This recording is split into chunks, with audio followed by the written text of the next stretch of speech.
में देखने को मिली थी, लेकिन क्या कुछ लेटेस्ट है, क्यों भाव इतना ज्यादा चढ़ रहे हैं,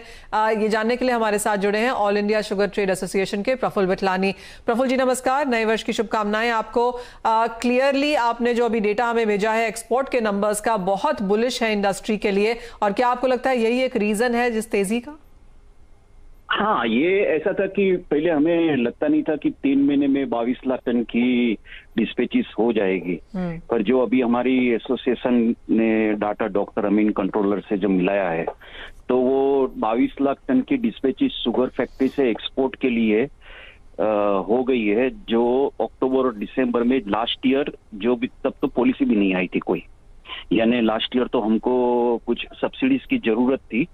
तो डिस्पैचेस शुरू हुई थी 15 जनवरी से।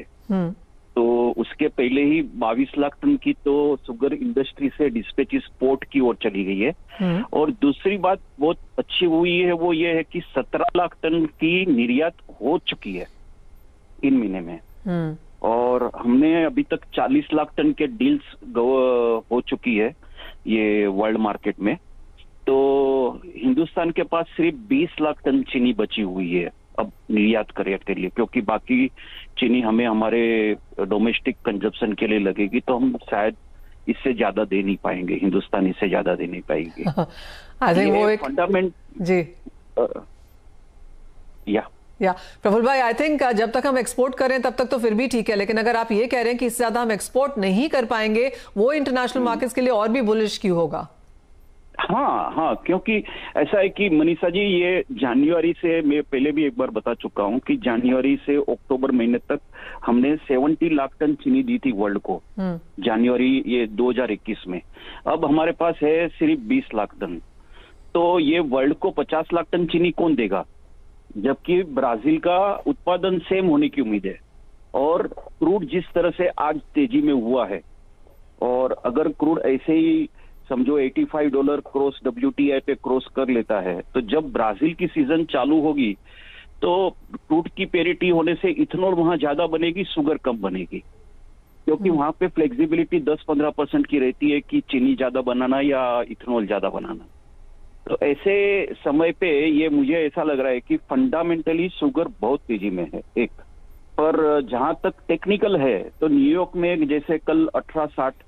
की ट्रिपल बॉटम तोड़ते हुए वो नीचे गई है 200 DMA से, लेकिन हमें कोई चिंता नहीं है, वो 200 DMA से गई तो हमारा तो 40 लाख टन का जो एक्सपोर्ट है वो सब वो फरवरी एंड तक पूरा होगा जी। तो अगर जब तक 19 सेंट के ऊपर मार्केट नहीं आती है, India is not seller in the world market.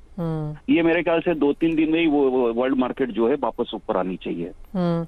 और जैसे आपने कहा, बड़ा अच्छा खासा नंबर यहाँ पर है 3 ही महीने में, और द पॉइंट ये है कि एक्सपोर्ट सब्सिडी भी नहीं है इस समय शुगर के लिए, तो clearly sugar industry, sugar markets के लिए काफी बुलिश न्यूज ये नजर आती है। प्रफुल्ल जी, आगे जाके आपको क्या लगता है, ये तो जो आपने बात करी वो इस क्वार्टर की बात करी है, आपको लगता है ये पूरा साल ऐसा जाएगा? क्योंकि 3 बड़े मुद्दे हैं यहाँ पर, एक तो शुगर के भाव, शुगर की एक्सपोर्ट्स, और तीसरा है शुगर एथेनॉल प्रोडक्शन। यहाँ पर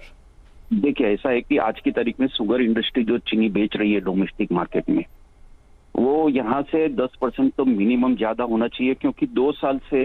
गन्ने के दाम बढ़ाए गए हैं, लेकिन जो MSP है शुगर की वो बढ़ाई नहीं गई है। तो ये इथेनॉल स्टोरी है, एक्सपोर्ट है, ये एक्सपोर्ट की वजह से कैसे कि ये 40 लाख टन की जो एक्सपोर्ट निर्यात के जो सौदे हुए हैं, उतनी कैश लिक्विडिटी फार्मर्स के पेमेंट के लिए यूज हो रही है, पहले सब्सिडी नहीं है, कोस्ट टू कोस्ट जा रही है। तो ये ऐसा है कि आगे जाके हमारे पास 6 या 6.5 मिलियन टन का क्लोजिंग स्टॉक रहेगा,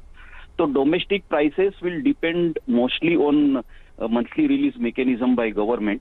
पर लोगों का ध्यान तेजी का रहेगा, क्योंकि अगर इंटरनेशनल मार्केट ऊपर चली गई तो ये सेंटीमेंट ही अच्छा रहेगा मार्केट का। जी हाँ, और जैसे आपने कहा, इवन एज इंटरनेशनल मार्केट्स नीचे आए हैं, उसके बावजूद भी भारतीय सेंटीमेंट तो आज काफी जोरदार रहा, क्योंकि ज्यादातर एसेट क्लासेस में, ज्यादातर सेक्टर्स में हमने आज गिरावट आते हुए देखी, लेकिन चीनी एक ऐसा सेक्टर था, चीनी स्टॉक्स में यहाँ पर ज्यादा बढ़त देखने को मिली है। प्रफुल्ल जी, आपने हमें यहाँ पर 40 लाख टन का टिल दिसंबर यहाँ पर एक नंबर बताया है, लेकिन एक्सपेक्टेशंस क्या है आगे जाके, कितना हम फाइनल होता हुआ देखते हैं? ऐसा है कि हम तो 80 भी कर दे 90 भी कर दे पर चीनी नहीं है हिंदुस्तान के पास, और ये बाकी का 20 लाख टन के लिए हमारे पास 9 महीने पड़े हुए हैं, तो हमें तो कोई चिंता नहीं है। ये 60 लाख टन के बाद गवर्नमेंट को डिसाइड करना है कि और जो एक्सपोर्ट करना चाहिए या नहीं, और वो फिगर भी क्या है गवर्नमेंट भी रिव्यू करेगी एंड ऑफ जनवरी में कि प्रोडक्शन सही में कितना बनने जा रहा है, 300, 305, 310 या 315। अगर 315 बनने जा रहा है तो शायद 5 लाख टन की और एक विंडो खुल जावे, जो कि अभी कहना मुश्किल है, वो फरवरी फर्स्ट वीक या जनवरी लास्ट वीक में हम कह पाएंगे। ऑलराइट, तो बड़ी खबर चीनी पर आती हुई आइस्टा के चेयरमैन की तरफ से, जहां पर भारत ने चीनी एक्सपोर्ट के लिए यहां पर अच्छे खासे नंबर्स बनते हुए देखे हैं और दिसंबर तक 40 लाख टन है, और जैसे उन्होंने कहा कि 15-16 लाख टन तो यहां पर कॉन्ट्रैक्ट भी हो चुका है, तो बड़े नंबर्स वहां पर, और उसका सीधा इंपैक्ट हमने यहां पर ऑलरेडी शुगर स्टॉक्स में आता हुआ देखा है, तो ये स्ट्रॉन्गर एक और इंपैक्ट रह सकता है आगे जाकर भी चीनी के सेक्टर के लिए। प्रफुल्ल जी बहुत शुक्रिया हमारे साथ जुड़ने के लिए। इसी के साथ रुकेंगे एक ब्रेक के लिए भी, जब लौटेंगे तो यहां पर बात